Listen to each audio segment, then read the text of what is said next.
तो गाइस, स्वागत है आपका अपने YouTube चैनल स्टडी विद अमन कुल में।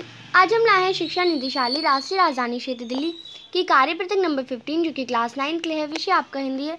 डेट है जिसकी 9 अगस्त 2021। आप अपना नाम और अपनी कक्षा अध्यापक का नाम लिखेंगे। प्यारे बच्चों, अब तक हमने सामान्य हिंदी पर आधारित कार्यपत्रक पर चर्चा की, यानी हमने सामान्य हिंदी गद्यांश वगैरह पढ़े थे। आइए आज हम पाठ्य पुस्तक के पाठों में से कबीरदास जी द्वारा रचित सांख्या पाठ की कुछ सखियों पर चर्चा करें। तो जो कबीरदास जी ने सांख्या पाठ रचा है उनकी साखियों पर थोड़ा हम देखेंगे। आज हम चैप्टर का थोड़ा रिवाइज करेंगे। मान सरोवर सुबर जल हंसा खीली कराही, मुक्ता फल मुक्ता चुगे अब उड़ित अनंत ना जाही। प्रेमी ढूंढत मैं फिरूं प्रेमी मिले ना कोई, प्रेमी को प्रेमी मिले सब विषमृत हुई। तो ये जो पहला आपका है उसका जो आपका पहला सांख्या है उसका आप हिंदी में देखते हैं। हंस भली प्रकाश जल से भरे हुए मानसरोवर में क्रीड़ा कर रहे हैं। जो हंस होते हैं वो मानसरोवर में क्रीड़ा कर रहे हैं, खेल रहे हैं। वह वहाँ मोतियों को चुग रहे हैं और उनकी अन्यथा जाने की इच्छा भी नहीं है। अर्थात हंस रूपी जीव मानसरोवर रूपी ईश्वर स्वर्ण में रम जाते हैं तो उसमें उन्हें को आनंद इतना मिलते हैं लगता है उसके लिए ईश्वर का स्मरण ही मोतियों के चुगने के समान है और उससे अन्यंत जाने की इच्छा भी नहीं रहती। यानी वो मानसरोवर में बस क्रीड़ा कर रहे हैं, जो हंस हैं वो खेल रहे हैं, मोती चुग रहे हैं तो उन्हें लग रहा है कि वही उनके ईश्वर के लिए समान है, उन्हें ईश्वर से और कुछ नहीं है।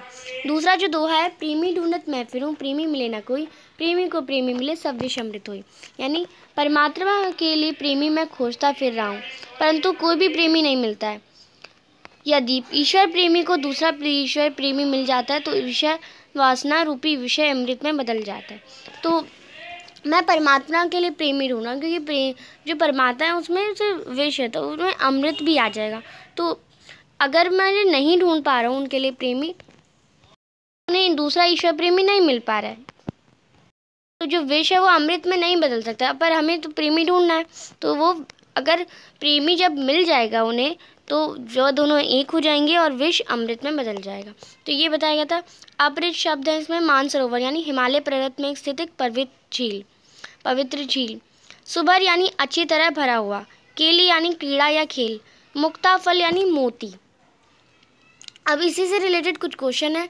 आशा है कि आपने इन दो सांख्यों के भावार्थ को समझ लिया होगा। आइए इन्हीं सांख्यों पर आधारित कुछ प्रश्नों के उत्तर खोजते हैं और लिखते हैं। सुबर जल से क्या तात्पर्य है, यानी तो इसका आपका आंसर हो जाएगा भली प्रकार भरा हुआ जल। हंसा किसका प्रतीक है, तो हंसा जीवात्मा का प्रतीक है। फिर है यहाँ विष से क्या तात्पर्य है, बुराइयाँ। विष यानी कुछ कड़वा या कुछ जहर ही नहीं, बुराइयों से तात्पर्य है। प्रश्न नंबर 4 है यहाँ प्रेमी किसको कहा गया है, तो आप इसका आंसर करेंगे ईश्वर तथा ईश्वर के भक्त दोनों के लिए प्रेमी शब्द का प्रयोग हुआ है। यानी ईश्वर का प्रेमी का ये नहीं मतलब कि प्यारी है, ईश्वर के भक्त जो होते हैं उन्हें भी प्रेमी कहा गया है, दोनों के लिए उपयोग हुआ है। मानसरोवर से क्या आशय है, यानी मानसरोवर एक नदी है, उससे क्या मतलब है, तो आप इसका आंसर करेंगे मानसरोवर की 2 आशय हैं। पहला ईश्वर तथा दूसरा ईश्वर की भक्ति में लीन भक्त का मन, ये मानसरोवर का आशय है। फिर आपको एक गतिविधि दे रखी है, गूगल मैप में मानसरोवर झील को खोजें तथा उस पर एक अनुच्छेद लिखें। तो आप इसका आंसर करेंगे मानसरोवर तिब्बत में स्थित एक झील है। हिंदू तथा बौद्ध धर्म में इसे पवित्र माना गया है। यह झील लगभग 320 वर्ग किलोमीटर के क्षेत्र में फैला हुआ है।